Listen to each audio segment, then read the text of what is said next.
nama saya Putri Nabila. Hari ini saya ingin mempresentasikan produk kelompok yang saya buat bersama Putri Dewi Citra dan Syafa Tasya Kwamila yang bernama Sweet Crumbs yang akan segera menjadi camilan wajib di rumah kalian.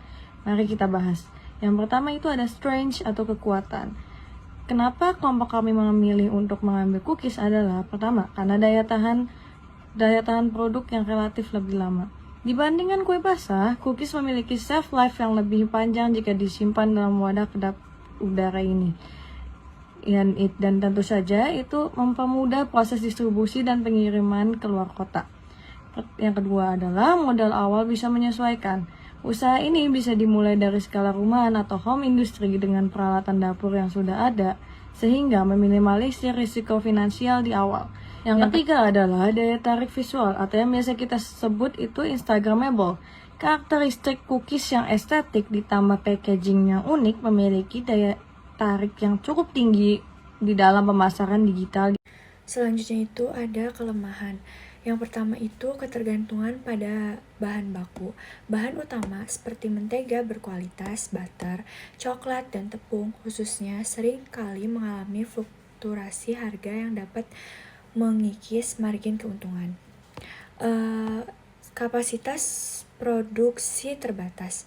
Jika masih menggunakan oven rumahan, sulit untuk memenuhi pesanan dalam skala besar secara mendadak, misalnya saat musim hari raya.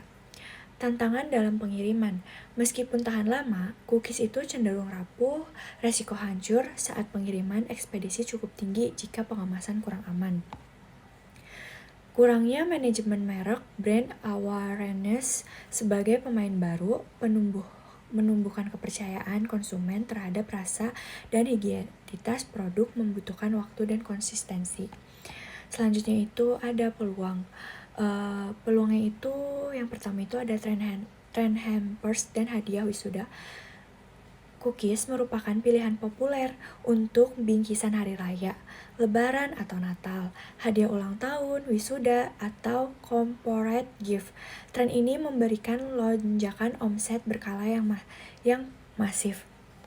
Selanjutnya itu meningkatkan kesadaran kesehatan. Jadi peluang besar untuk masuk ke pasar niche dengan memproduksi healthy cookies menggunakan oat, almond flour, atau pemanis alami seperti stevia. Pemanfaatkan marketplace dan social commerce. Penjualan melalui TikTok Shop, Instagram, Shopee, atau Tokopedia membuka akses pasar ke seluruh Indonesia tanpa perlu toko fisik. Selanjutnya itu bisa sistem pre-order atau PO. Menerapkan sistem PO ini dapat meminimalisir resiko produk terbuangnya zero waste dan membantu perputaran modal kerja yang lebih sehat. Yang keempat itu ada threats atau ancaman. Yang pertama itu ada tingkat persaingan yang sangat ketat.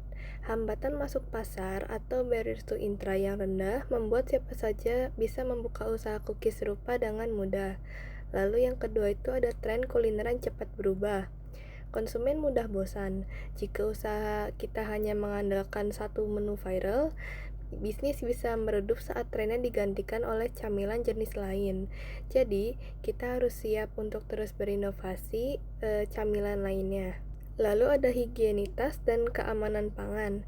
Ulasan negatif dari satu konsumen di media sosial terkait kebersihan atau kualitas produk dapat merugikan pendapatan serta merusak reputasi brand secara instan. Dan untuk kesimpulan dari kelompok kami sendiri, secara keseluruhan, usaha cookies memiliki potensi pertumbuhan yang sangat besar, terutama karena fleksibilitas produknya yang tinggi dan modal awal yang relatif terjangkau.